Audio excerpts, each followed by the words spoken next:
Oke, bismillah. Assalamualaikum warahmatullahi wabarakatuh.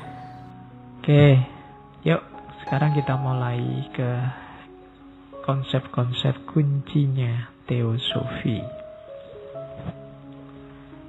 Gagasan-gagasan utamanya diawali dari asal-usul, origins.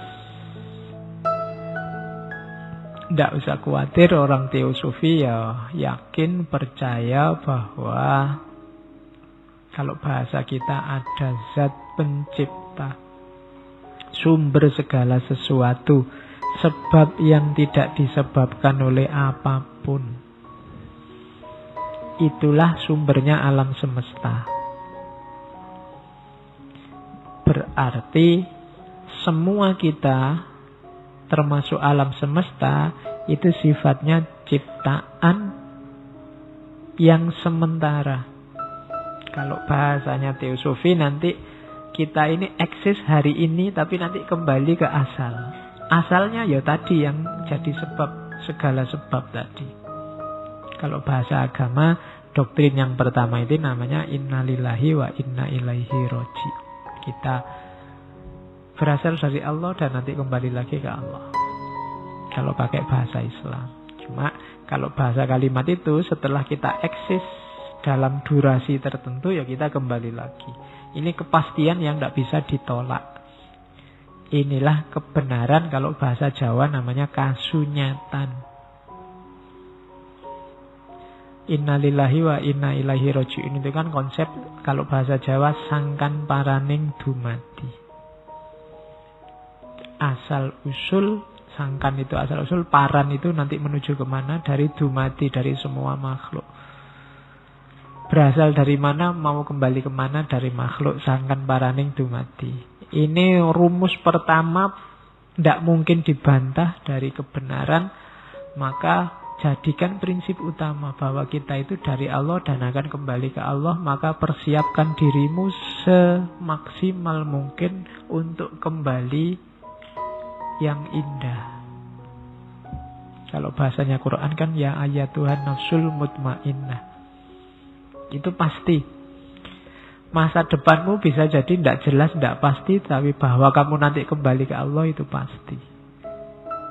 Besok kamu makan di mana bisa jadi belum pasti, kamu belum memutuskan, tapi bahwa akhir hidupmu adalah maut itu pasti. Makanya kan ada banyak para sufi, para mistik yang bilang, aku heran dengan manusia itu. Wong semua tahu bahwa akhir hidupnya maut, kok sampai segitunya terikat, jatuh cinta sama dunia.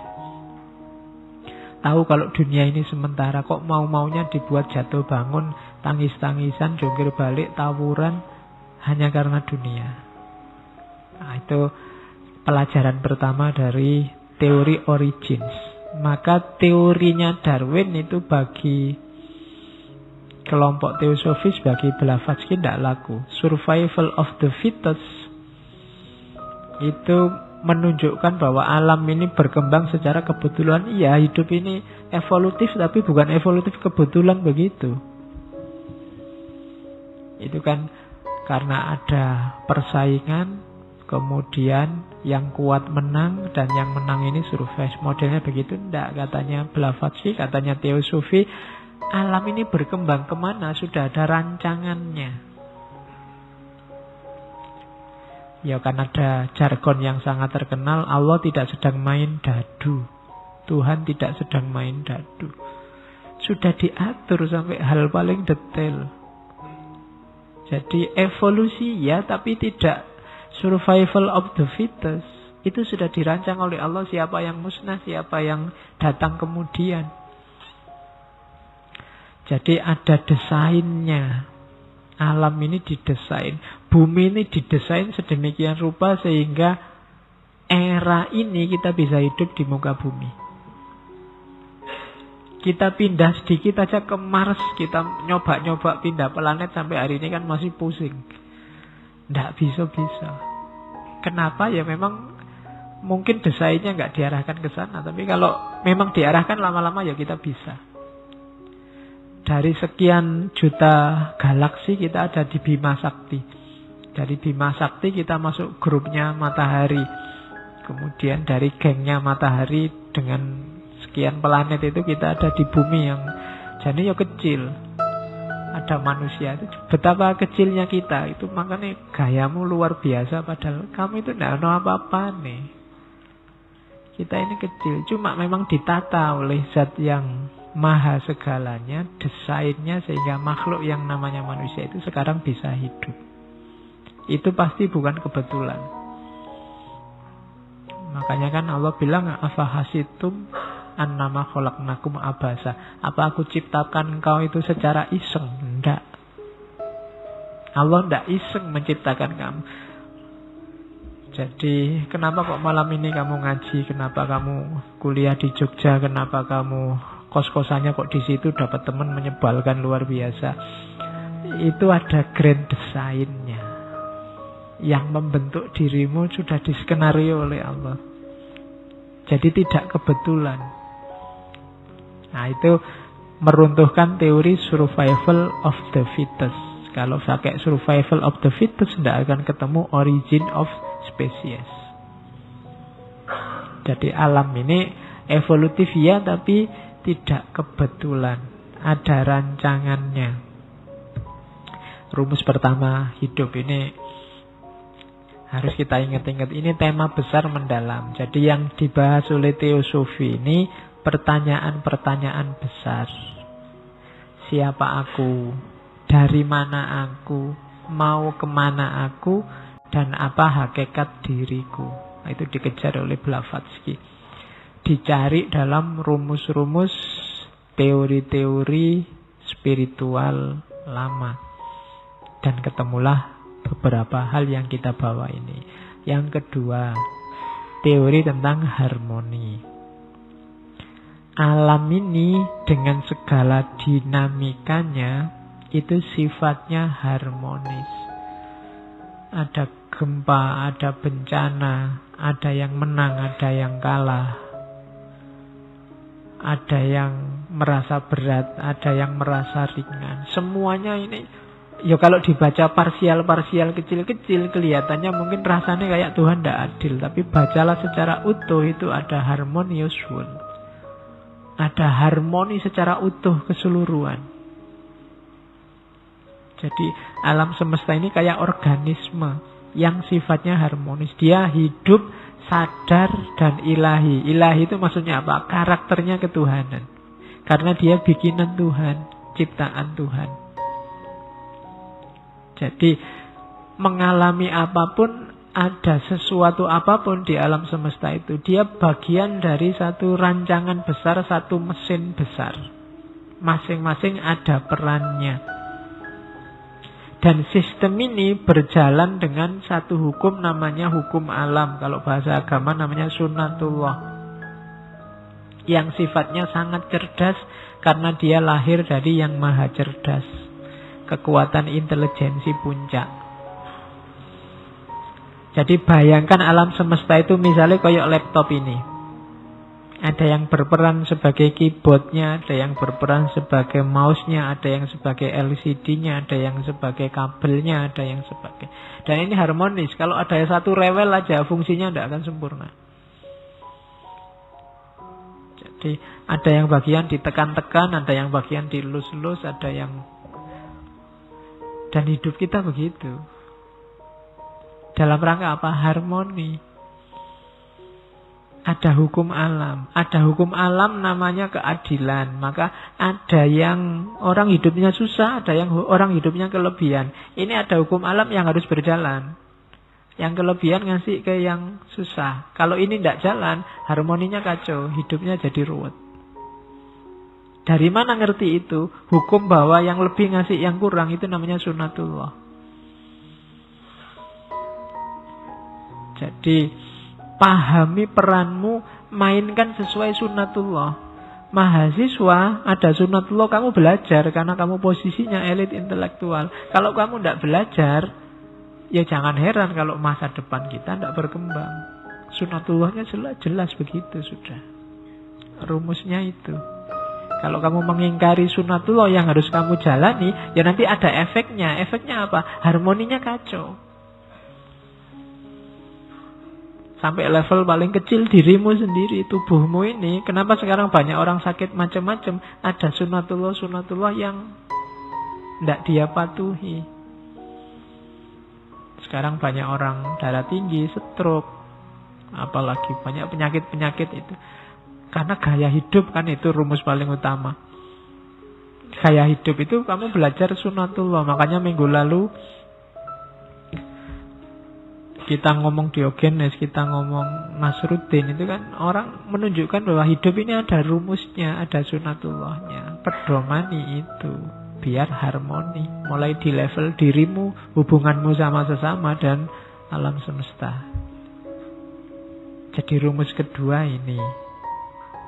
Kalau rumus pertama hidup kita itu innalillahi wa inna ilaihi roji'un. Rumus yang kedua, hidup ini ada harmoni, ada sunnatullah. Jangan dikacaukan. Kalau dikacaukan kita akan susah sendiri. Peradaban-peradaban yang hancur, yang rusak, itu karena mengacaukan sunnatullah. Rumus kedua ini rumus-rumus utama dalam hidup. Rumus yang ketiga, manusia itu dia mikrokosmos sekaligus makrokosmos.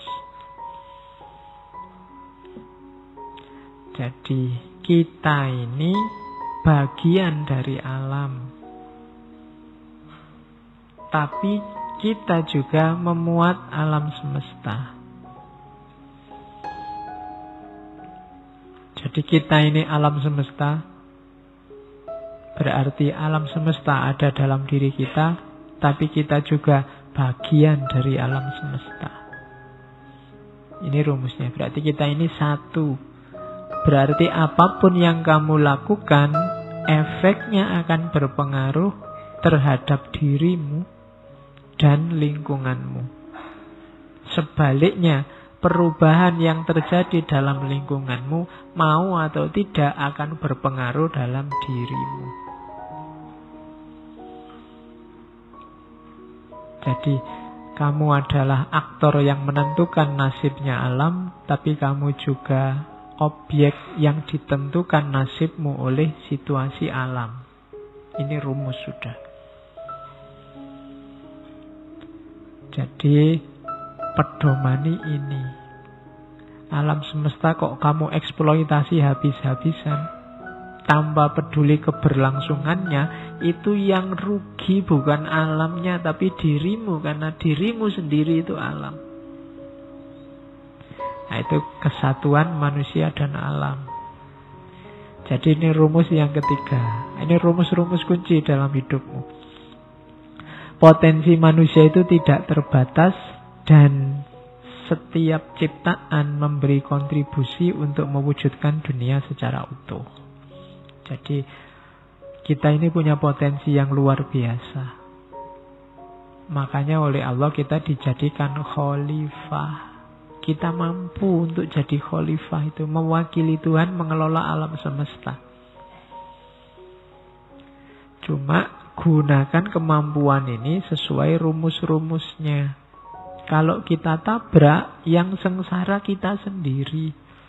Kita itu disuruh jadi khalifah untuk keuntungan kita sendiri. Allah tidak butuh apa-apa. Bukan kepentingannya Allah, tapi kepentingan kita. Jadi diingat-ingat kita adalah alam, bagian dari alam, dan alam adalah bagian dari hidup kita. Ini nanti dalam kajian-kajian teosofi memunculkan isu-isu ekologi, isu-isu lingkungan. Jangan kejam-kejam sama lingkungan. Yo lingkungan itu yo alam, termasuk manusia, termasuk orang lain, termasuk flora fauna sekelilingmu, termasuk. Kalau kamu tidak bersih, misalnya lingkungan kos-kosanmu saja, kalau kamu tidak bersih, Itu yang rugi kan bukan kamarnya, tapi yang rugi kan kamu. Kalau penyakitan, kalau bajumu dicentelkan, digoyang aja nyamuknya keluar semua. Biasanya kan kono kos-kosan itu. Di pertunjukannya kan pertunjukan goyang baju, digoyang pring-pring, prung-prung banyak. Loh itu emangnya nyamuknya yang dirugikan itu siapa? Nyamuknya kan tidak rugi dapat rumah. Yang gatel-gatel kan kamu. Yang susah kan kamu. Jadi lingkungan rusak, kamu yang rugi. Alam rusak, kamu yang rugi. Karena kamu adalah alam. Sama. Jadi tadi sesama manusia itu sama, kita dengan alam ternyata juga sama. Jadi mau bilang apa sih rumus-rumus ini? Jangan lakukan apapun yang jelek-jelek karena efeknya kembali ke kamu. Oke, untuk malam hari ini saya cukupkan sekian dulu. Mohon maaf kalau ada yang kurang berkenan, mungkin 1-2 kekurangan apa, mohon dimaklumi. Kalau ada kekhilafan, kealpaan yang teman-teman ngerti benernya seperti apa, ya silahkan disampaikan. Kurang lebihnya mohon maaf. Wallahul muwaffiq, wallahu a'lam bissawab. Wassalamualaikum warahmatullahi wabarakatuh.